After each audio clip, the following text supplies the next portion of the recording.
Doctor ഇപ്പം എന്തേ പറഞ്ഞു? കയറി വന്ന 2 ആഴ്ച അല്ലെങ്കിൽ 3 ആഴ്ച.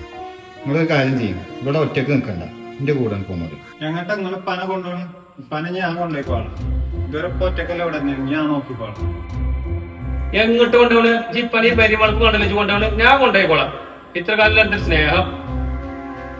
ഇത്രയും കാലം എവിടെയായിരുന്നു വാപ്പാനെ നോക്കാതെ? അപ്പൊ വാപ്പ നാളെ മറ്റന്നാ പോകുന്ന നമ്മളെ പെഞ്ച് വന്നായി.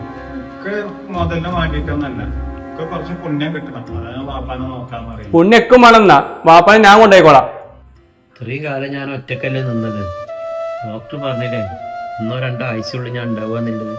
നിങ്ങൾ പൊയ്ക്കോളി, നിങ്ങൾക്ക് സങ്കടം ഉണ്ട് എന്നൊക്കെ അറിയാം. ഡോക്ടർ 1-2 ആഴ്ച പറഞ്ഞു വിചാരിച്ചിട്ട് അങ്ങനെ സംഭവിക്കൊന്നുമില്ല. അതൊക്കെ പഠിച്ചവൻ്റെ അടുത്ത് കിടക്കുന്ന കാര്യമാണ്. നിങ്ങളൊരു കാര്യം ചെയ്യും, നിങ്ങൾ നിന്റെ പേരേക്ക് പോയി, നിങ്ങൾ ഇവിടെ ഒറ്റക്ക് നിൽക്കണ്ട. ഇപ്പോഴത്തെ സാഹചര്യത്തിൽ വാപ്പ എൻ്റെ പേരിൽ വന്നത് അതാ നല്ലത്. നിങ്ങൾ എന്നെ പുറത്തേക്ക് ഒന്ന് പൊടിച്ചാണ്, പുറത്തത്തെ കാറ്റൊന്ന് ഞാൻ പോകും.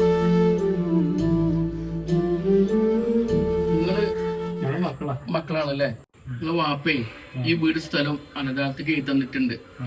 നിങ്ങൾ എപ്പോഴും വാപ്പാനെ കൊണ്ടുപോയെങ്കിൽ ഞങ്ങൾക്ക് നടപടികൾ പൂർത്തിയാക്കാൻ പറ്റും.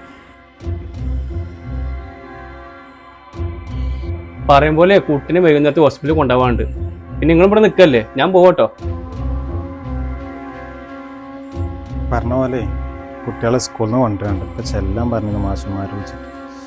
ഹലോ ഹലോ, അല്ല നേരത്തെ ഇപ്പം നിങ്ങൾ എന്താ പറഞ്ഞു? നിങ്ങൾക്ക് ഇവിടെ ഒറ്റക്ക് നിൽക്കണം എന്നല്ല. എന്നാൽ അത് നടക്കട്ടെ.